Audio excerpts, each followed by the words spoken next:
Chinese Communist Party has declared an all-out war on their political enemies, and now they're bringing the battle to America.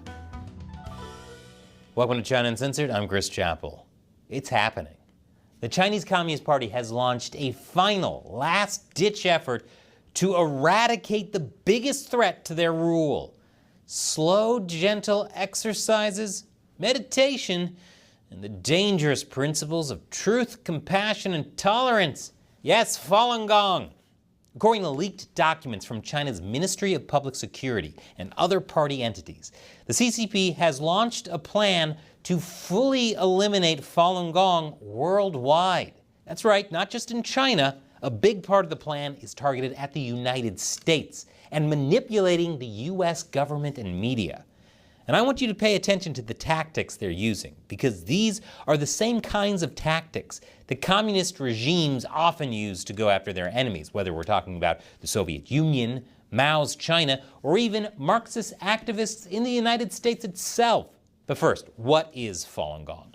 I have longer videos about it, but in short, it was a Chinese spiritual movement that gained tremendous popularity in China in the 90s, to the extent that by the Chinese government's own estimates, there were more people practicing Falun Gong than there were members of the Chinese Communist Party. And so the CCP launched a massive and brutal persecution.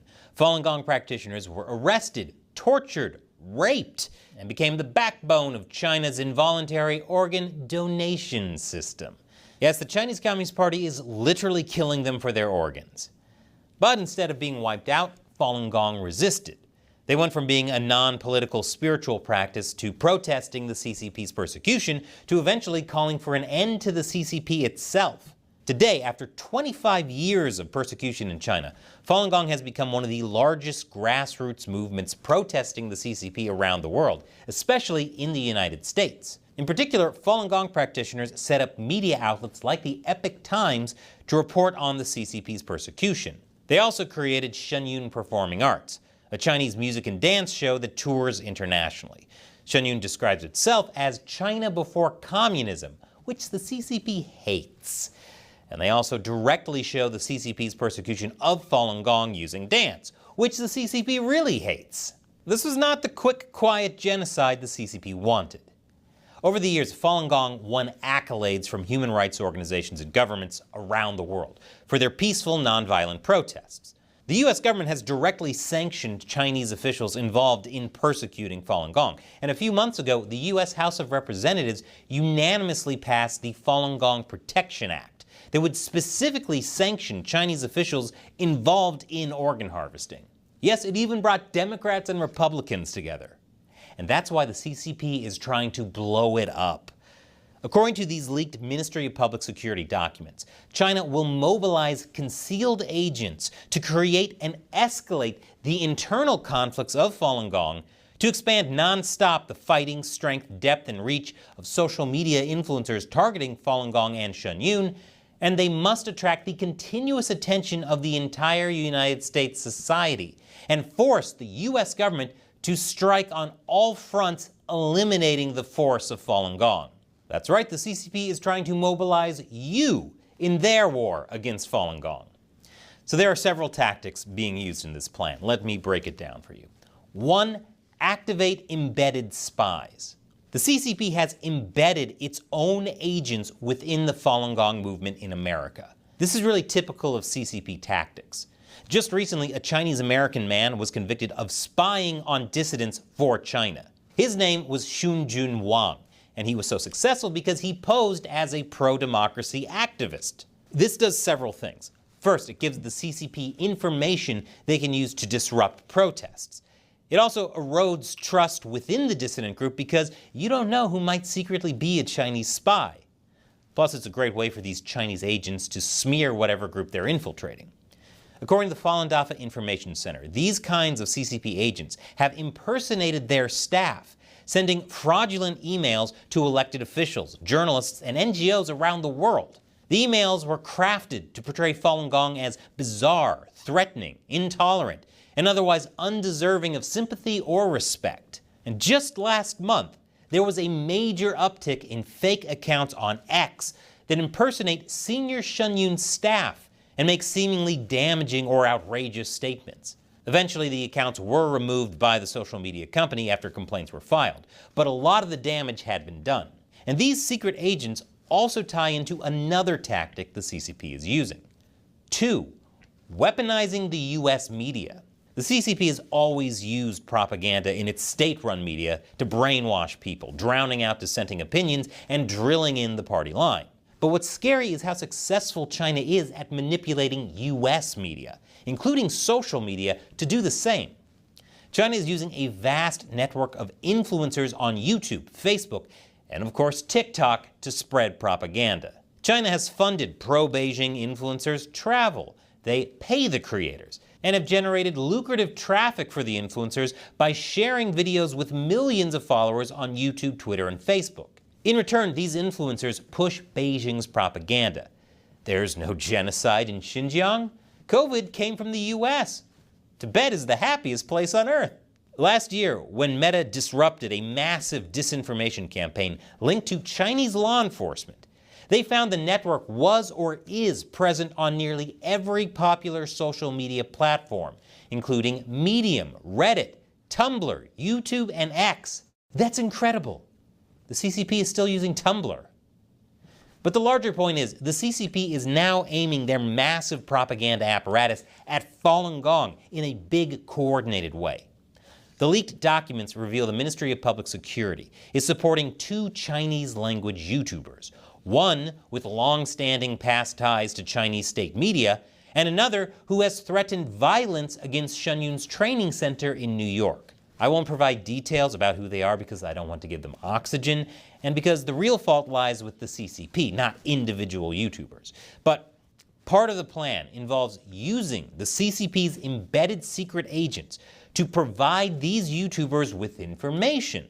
The content is clearly designed to portray Falun Gong as bizarre, threatening, intolerant, and otherwise undeserving of sympathy or respect. Like interviews with former Shenyun dancers that claim they were discouraged from seeking medical treatment because they should be healed by faith. Except there are well-documented cases of Shenyun dancers getting normal medical treatment and surgeries for things like torn ACLs and ruptured Achilles tendons. In one truly bizarre case, one of these former dancers claims a kid died after fainting at Shenyun's training center, while the attending adults merely prayed for a recovery. When someone dies, there's a police report and a coroner's report, which show the time and cause of death.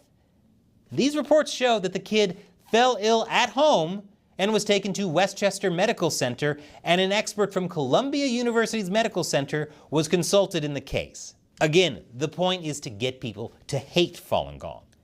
Now, if this propaganda was limited to just 2 Chinese-language YouTubers, it might not be very effective. But according to the leaked documents, these YouTubers and the network of embedded spies are meant to share defamatory information about Falun Gong with foreign media and to manipulate search engine results related to Falun Gong. And one of these YouTubers explicitly mentioned the New York Times. Now, the New York Times has a very interesting relationship to Falun Gong. In 2001, the Times got a rare interview with then Chinese leader Jiang Zemin, the guy who launched the persecution of Falun Gong. It was a very flattering interview. Days later, the New York Times website was unblocked in China. Coincidentally, after the Jiang interview, you can see a steep decline in the New York Times coverage of Falun Gong, even as more and more of the Falun Gong were killed under the CCP's persecution. The Times also started using the Chinese regime's description of Falun Gong, evil cult.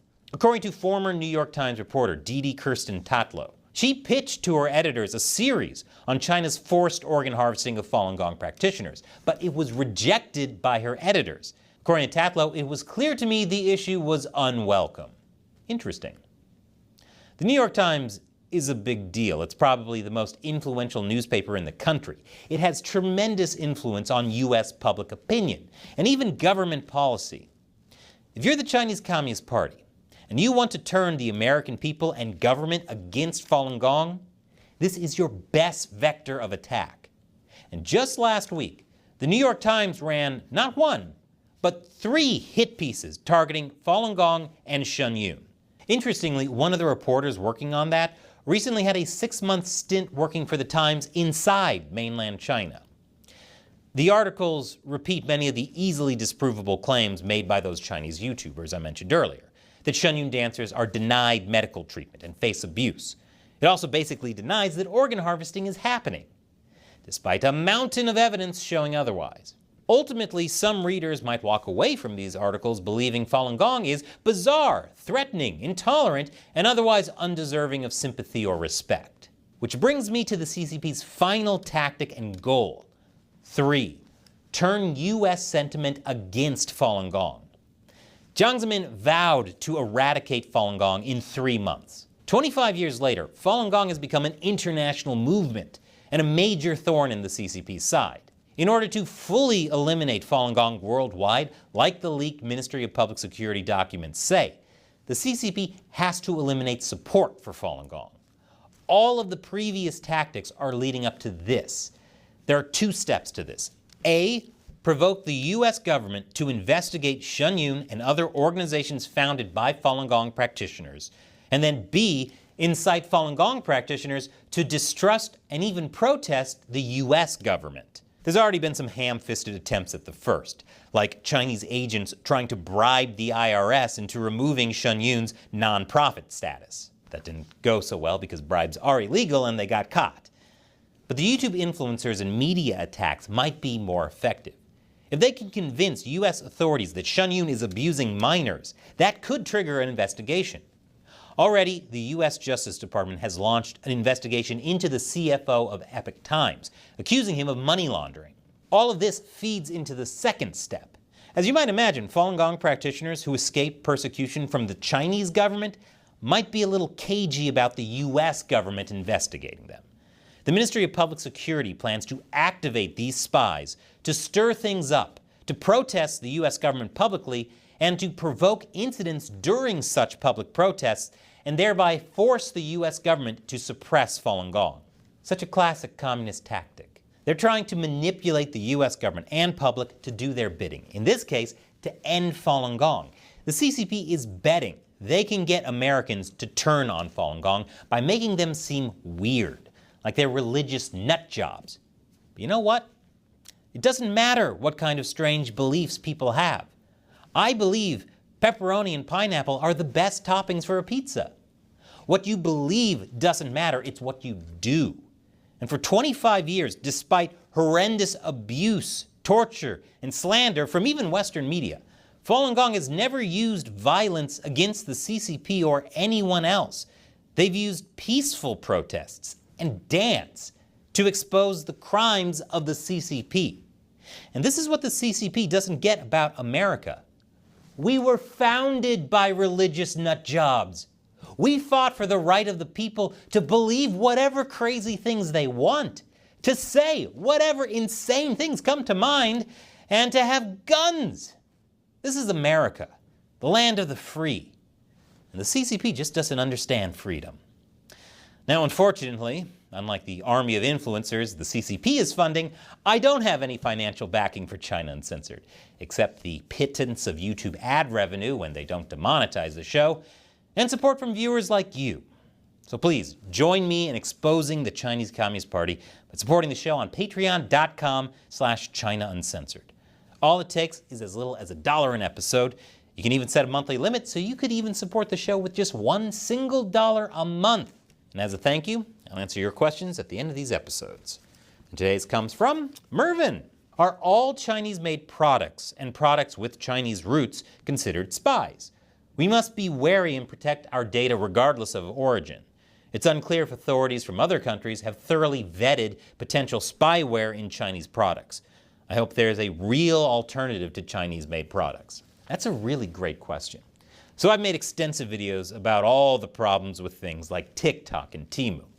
But big picture, any company in China with more than 50 employees has to have a Communist Party cell inside of it. This is how the CCP essentially erases any meaningful distinction between private and state companies inside China. And that means if the party wants to use a company as a weapon, legally that company has no choice. A few years back, Bloomberg ran this story: how China used a tiny chip to infiltrate U.S. companies.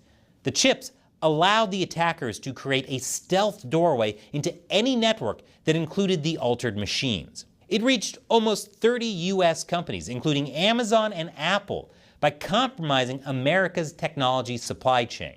Basically, things made in China got a spy chip implanted inside of them.